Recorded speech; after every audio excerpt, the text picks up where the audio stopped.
ዌልካም ቱዴይ ለርን አባውት ስለ ሊምፋቲክ ሲስተምስ። ዛሬ የምንመራው ስለ ዩኒት 5 ላይ ስለ ሊምፋቲክ ሲስተም ነው። ስሜ አዱኛ በዛብህ ይባላል። ሊምፋቲክ ሲስተም ምንድነው የሚለውን ነገር እናያለን። ሊምፋቲክ ሲስተም is the secondary circulatory network that manage fluid balance and immune defense። ይሄ የሚያደርገው ሊምፋቲክ ሲስተም ሁለተኛ የሰርኩሌሽን ሲስተም አይነቱ ነው። በአብዛኛው የሚቆጣጠረው የሰውነታችን ያለውን የፈሳሽ መጠንና የሰውን መከላከያ አቅማችንን ወስናል ማለት ነው። ሊምፍ is a clear to white fluid containing white blood cells። ሊምፍ የምንለው ንጹህ የሆነ ነጭ ፈሳሽ ያለው በውስጡ ደግሞ ነጭ ደም ሴልን የያዘ ነው ማለት ነው። ሊምፍ ኖድ የምንለው ደግሞ ሊምፍ ኖድ is a filter out bacteria and debris they often swell during infection። ይሄ ማለት ነው። ሊምፍ ኖድ የምንለው ኤግዛምፕል sore throat ይሄ ነው ማለት ሊምፍ ኖድ የምንለው ባክቴሪያዎችን የሚያጣራ ወይንም ደግሞ ቆሻሻ የሆኑ አላስፈላጊ የሆኑ ከቆዳችን ላይ የሚገኙ ቅርፊቶችን የሚያስወግድ በአብዛኛው በማበጥ በኢንፌክሽን በሽታ በሚኖርበት ጊዜ እብጠትን በማሳየት ለምሳሌ እንደ ቶንሲል ጎንና ጎን ላይ የሚያብጠው ሶር ትሮት እሱ እንደ ምሳሌ ማሳያ ይሆነናል ማለት ነው። በተጨማሪ ደግሞ ሊምፍ ኖድ ሲስተም ላይ እናገኛለን ኦርጋን ላይ። ኦርጋን ኢንክሉድ ስፕሊን፣ ሊምፈስ፣ ቶንሲል ኤንድ ሬድ ቦን ማሮ። አሁን እነዚህ ቦታዎች የሰውነታችን የኢሚዩን መከላከያ የሚመረቱበት ነው ማለት ነው።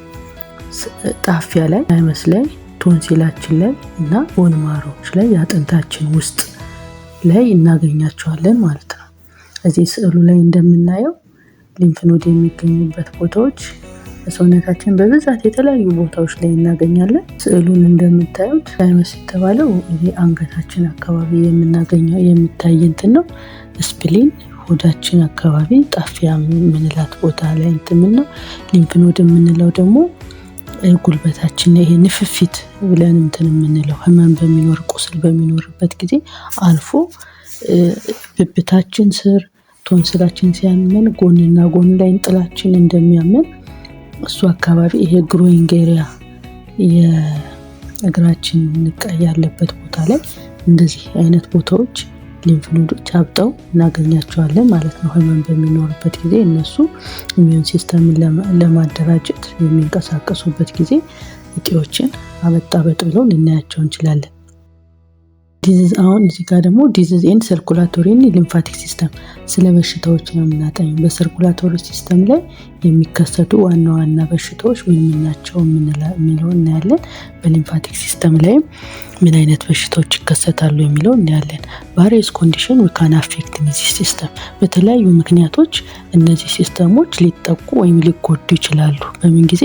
ሉኪሚያ። ለምሳሌ ሉኪሚያ የተባለው ካንሰር ኦፍ ብለድ ፎርሚንግ ቲሹ ቦን ማሮ ካን አብኖርማል ዋይት ብለድ ሴል ፕሮዳክሽን ማለት ሉኪሚያ ማለት ነጭ ደም ሴል ካንሰር በሚይዝበት ጊዜ ደማችን ውስጥ ነጭ ደም ሴል የሚመረተው በአብዛኛው አጥንት ውስጥ ነው። ከመጠን በላይ እንዲመረቱ በሚያደርግበት ጊዜ ነጭ ደም ሴል ካንሰር እንለዋለን ማለት ነው። ሌላው ቫሪኮስ ቬን የምንለው ከእግሮቻችን ወደ ላይ ደምን መመለስ በማይችሉበት ጊዜና በሚጥለፈለፉበት ጊዜ የሚከሰት በሽታ ነው ማለት ነው።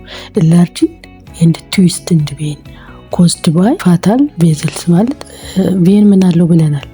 ቫልቭ አለው ብለናል አይደል? ቫልቭ ለምን ይጠቅማል? ሪጋርግቴሽን እንዳይኖር ደም ወደ ኋላ እንዳይመለስ ያደርጋል አይደል? ይሄኛው ግን ኢንላርጅድ ትዊንስ ማለት መጠላለፍ ምን ይሆናል? አንዱ የደም ስር ከአንዱ የደም ስር ጋር ይጠላለፋል። እንደ ዚግዛግ ነገር ይፈጥራል ማለት ነው። በዚህ ጊዜ ኮዝድ ባይ ፊውታል ቫልቭ ማለት ፊውታል ቫልቭ ማለት ምንድነው? ደሞ እንደገና እዛው ላይ ምን ይሆናል? ይቀርና ይረጋል። የመርጋት ነገር ሊያመጣ ይችላል ማለት ነው። ሌላው ኤሌፌንቲያሲስ በምን አማካኝነት የሚመጣ በሽታ ነው? በፓራሳይቲክ ወርም አማካኝነት የሚመጣ ሲሆን በአብዛኛው ሲቪየር ስዌሊንግ ኦፍ ሊምብስ caused by parasitic worm blocking of lymphatic vessels። ይሄ ፓራሳይት ምንድነው የሚያደርገው? አሁን ለምሳሌ ኤክስትሪሚቲዎች ለምብስ ማለት እግሮቻችን ኤክስትሪሚቲዎች ሁለቱ እግሮች በሚያብጡበት ጊዜ ሲስተሚክ ሊምፋቲክ ቬዝልስ የሚለውን ሲዘጋው ማለት ነው። ያ ፓራሳይት ምን ያደርጋል? የሊምፋቲክ ሲስተሙን ብሎክ ያደርጋል፣ ይዘጋዋል ማለት ነው። እንደ ልቡ ፈሳሽና ነጭ ደም ሴል መተላለፍ አይችሉም ማለት ነው። በዚህ ጊዜ ውስጥ እግሩ ምን ይሆናል? እየተነፋፋ እያበጠ ይሄዳል ማለት ነው። ስዕሉ ከታች ሁለተኛው ስዕል ላይ 2 የሚለውን ስታዩት ስለዚህ እንትን ያሳያል ማለት ነው። እግሩ እንዴት አንደኛው እግር ጤነኛ ሆኖ አንደኛው እግር ምን ያክል እንዳበጠ እናያለን ማለት ነው። እዚህ ስለ ካርዲዮቫስኩላር ዲዚዝ ላይ ከሰርኩላቶሪ ሲስተም ተነስተን በካርዲዮቫስኩላር ሲስተም የሚመጡ በሽታዎችን በምናይበት ጊዜ አርቲሚያ ማለት ምን ማለት ነው? አብኖርማል ሀርት ሪትም፣ የልብ ምት ምንድነው ብለናል? ደብለብ እያለ ይሄዳል አይደለ? ጤነኛ ካልሆነ ግን ተሎ ፍጥነት ኑሮት በጣም እንትን እያለ በሚሄድበት ጊዜ አብኖርማል የሆነ ሀርት ሪትም በሚኖርበት ጊዜ አርቲሚያ እንለዋለን ማለት ነው። አኦርቲክ ዲዚዝ የምንለው ወይም ደግሞ አኦርታውን የሚያጠቃ፣ አኦርታ ማለት ትልቁ የሆነ የአርተሪ ወደ ተለያዩ ሰውነታችን ከልብ ተነስቶ የሚረጭልን ክፍል ማለት ነው። እሱ በበሽታ በሚጠይቃበት ጊዜ እንለዋለን አኦርቲክ ዲዚዝ እንለዋለን ማለት ነው። ማርፈን ሲንድረም እንለዋለን። ዲስ ፕሮብሌም ምንድነው? ሜንሊ ፕሮብሌም ዊዝ ዘ ቦዲ፣ ሜንሊ አርተሪ፣ በብዛት የሚያጠቃው አርተሪ የተባለውን ክፍል ነው ማለት ነው። ከዛ ሌላኛው ኮንጀኒታል ሀርት ዲዚዝ።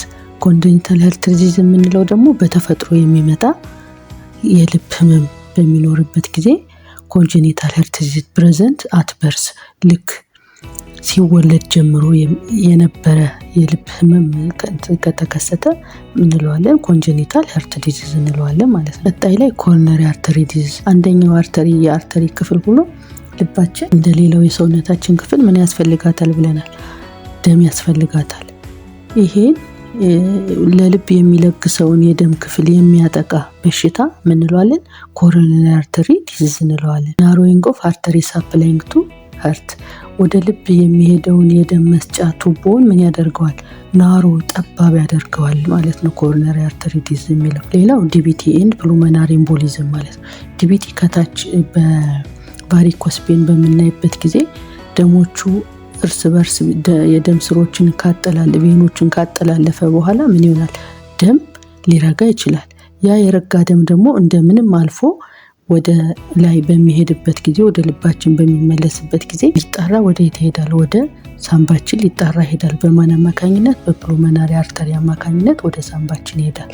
ወደ ሳምባችን ከሄደ በኋላ የሳምባ ክፍሉን ብሎክ ሲያደርገው ሲዘጋው ማለት ነው ምን ይፈጠራል? ፕሉሞናሪ ኤምቦሊዝም ይፈጠራል ማለት ነው። በዚህ ጊዜ ዲቪቲ ኤንድ ፕሉሞናሪ ኤምቦሊዝም ብለድ ክሎት ኢን ዘ ቬን ኦፍ ኦር ኢን ዘ ላንግ፣ ሳምባችን ላይ አየር ኤክስቼንጅ እንዳይደረግ ብሎክ አድርጎ ዘግቶ ይይዛል ማለት ነው። ይሄ እስከ ሞት ድረስም ሊያዳርግ ይችላል ማለት ነው። ሌላው ሀርት አታክ የምንለው ብሎኪንግ ኦፍ ብለድ ፍሎ ሀርት ማስልስ፣ ወደ ልብ የሚወስደው የደም እንትን ብሎክ ሲዘጋ ልባችን ላይ ሀርት ማስል ላይ ብለዱ ብሎክ ዘግቶ ሀርት አታክ አጋጠማት እንለዋለን። ሀርት አታክ ኢዝ ብሎኪንግ ኦፍ ብለድ ፍሎ ቱ ሀርት ማስል፣ ወደ ልብ የሚሄደው የማስል እንትን በደም መዘጋት ሲያጋጥመው ማለት ነው። ሀርት ፌለር የምንለው ደግሞ ሀርት ፌለር ማለት ኢንሳፊሽንት ፓምፒንግ፣ ልባችን መጠን ምንድነው እስከ ስንት ድረስ ልትመታ ትችላለች ብለናል? ኮንትራክት ሪላክስ እያደረገች በአማካይ በደቂቃ ከ70 እስከ 72 ልትመታ ትችላለች ብለናል አይደል? ይሄ ኢንሳፊሽንት ብለድ ፓምፕ፣ በቂ ያልሆነ የልብ ምት ሲከሰት ማለት ነው። በቂ ያልሆነ ማለት ምን ያጋጥመናል?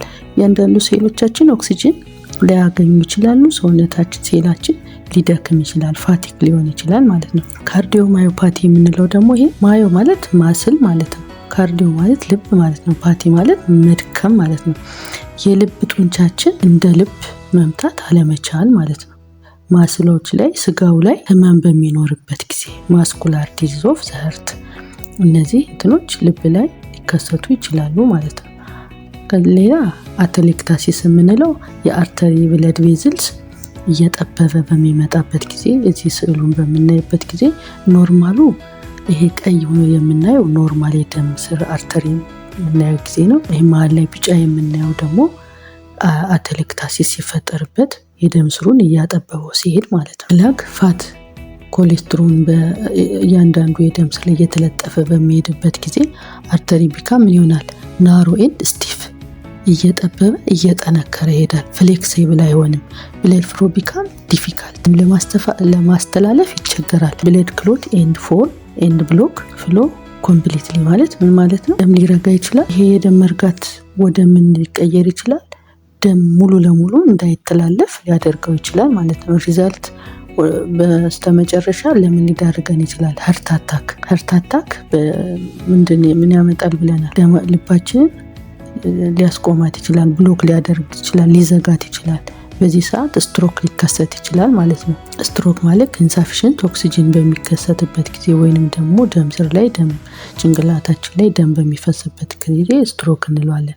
ሀርት አታክ ኦከር ዌን ዘ ብሎክ ብለድ ክሎት ብሎክ ብለድ ፍሎቱ ዘ ፖርታል ኦፍ ሀርት ማስል፣ የሀርት ማስል ላይ ደም በሚዘጋበት ጊዜ ይሄ ሀርት አታክ ተከሰተ እንለዋለን። ስትሮክ ደግሞ የምንለው ብሬን ነው። ጭንቅላታችንን ብሬን አታክ በሚሆን ወይም ብለድ ሳፕላይ ኦፍ ዘ ብሬን ኢንተራፕት ሲቋረጥ ባይ ክሎቲንግ ሊሆን ይችላል። ባይን ደግሞ ብረስቲንግ ብለድ ቬዝልስ ሄሞሮጂክ እና ኢስኬሚክ የምንለው ስትሮክ ሊፈጠር ይችላል። አንደኛ በቂ ያልሆነ ደም ሳይሄድለት ሲቀር፣ ሁለተኛ ደግሞ የደም ስሮች ከመወጠራቸው የተነሳ ጭንቅላት ውስጥ ደም ሲፈስ፣ እነዚህ ሄሞሮጂክ እንለዋለን። ያኛው ደግሞ ክሎት አርጎ ኢስኬሚክ የምንለው ደግሞ የደም ሳፕላዩ ለጭንቅላት የሚሄደው የደም መጠን በቂ አልሆን ሲቀር ደግሞ ኢስኬሚክ እንለዋለን ማለት። ይሄን ለመከላከል ማኔጂንግ ሃይ ብለድ ፕሬሸር ሃይፐርቴንሽንን መቆጣጠር፣ አንድ ሰው የደም ግፊት አለበት ከተባለ እሱን በስፖርትም በመድኃኒትም መቆጣጠር ይኖርበታል ማለት ነው። ይሄ ጤንነቱን ለመጠበቅ የበለጠ እነዚህ ስትሮክ የተባለ ግማሽ የሰውነት ክፍሉን እና ጭንቅላቱን ፓራላይዝ ከማድረጉ በፊት በስፖርታዊ እንቅስቃሴዎች እና በምግብ ራሱን መከላከል ይኖርበታል ማለት። አሪትሚያ የምንለው አብኖርማል ሀርት ሪትም ነው ብለናል። ይህም እንደ ዴፊኒሽኑ የምናየው ሀርት ቢቱ ቱ ስሎ ወይም ቱ ፋስት፣ በጣም ከመጠን በላይ እየፈጠነ ሲሄድ ወይንም ደግሞ በጣም እየቀነሰ ሲሄድ ወይም ደግሞ ኖርማል ከነበረው ፈጣንም ስሎም ሳይሆን ሬጉላር ሲሆን ማለት ነው። ፈጠን ይልና እንደገና ቀስ፣ ፈጠን ይልና እንደገና ቀስ በሚልበት ጊዜ ሬጉላር እንለዋለን ማለት ነው። ዚስ ኮንዲሽን ሀርት ሬት ኢን ተርምስ ኦፍ በምንድነው የምንለው? ስሎ ሀርት ሬት የምንለው ከ60 በታች በሚኖርበት ሌዛን 60 ቢት ፐር ሚኒት በሚኖርበት ጊዜ ብራዲካርዲክ እንለዋለን። አንድ ሰው የልብ ምቱ ከምን በላይ መሆን አለበት ብለናል? በደቂቃ በአማካኝ ከ70 እስከ 72 ሊሆን ይችላል ብለናል። ከ60 በታች በሚሆንበት ጊዜ ብራዲካርዲክ እንለዋለን ማለት። ፋስት ሃርት ቢት የምንለው ደግሞ ሞር ዛን 100 ቢት ፐር ሚኒት ማለት ታኪካርዲክ እንለዋለን ማለት ነው። የልብ ምቱ በኖርማል አቀማመጡ ላይ ከ100 በላይ በደቂቃ የሚመታ ከሆነ ይሄ ታኪካርዲክ እንለዋለን ማለት ነው። አንድ ሰው በአቨሬጅ ከየት እስከ የት ሊመታ ይችላል? ከ60 እስከ 100 ኖርማል ልንለው ይችላለን። ከ100 ካለፈ ምንለዋለን? ታኪካርዲክ እንለዋለን። ከ60 ካነሰ ምንለዋለን? ብራዲካርዲክ እንለዋለን። ሬጉላር ፓተርን ኦፍ ቫሪ አሪትሚያ በሚኖርበት ጊዜ አንዴ ይፈጥናል አንዴ ዝቅ ይላል የሚሆን ምት ከሆነ እሱ አሪትሚያ አለበት እንላለን ማለት ነው። በአጠቃላይ እነዚህ ምን ሊያመጡ ኮንሲኩዌንሳቸው ተጽዕኗቸው ምን ላይ ሊሆን ይችላል?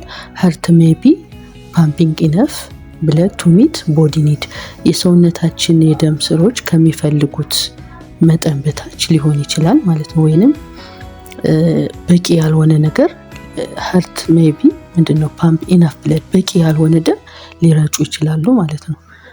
ምታቸው ዝቅ ሲል ወይንም ሲፈጥን ለእያንዳንዳቸው የደም ክፍሎቻችን የሚያስፈልገውን ኒውትሪሽን እናንተን አያስተላልፉም ማለት ነው።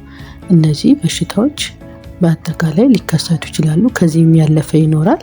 ብዙ የልብን የሰርኩላቶሪ በሽታዎች አሉ። ለእናንተ እንደ መጽሐፋችሁ እዚህ ላይ ታውን እንችላለን ማለት ነው። አስተያየት ጥያቄ ካላችሁ በኮሜንት ልትጽፉልን ትችላላችሁ። ስላዳመጣችሁ እናመሰግናለን።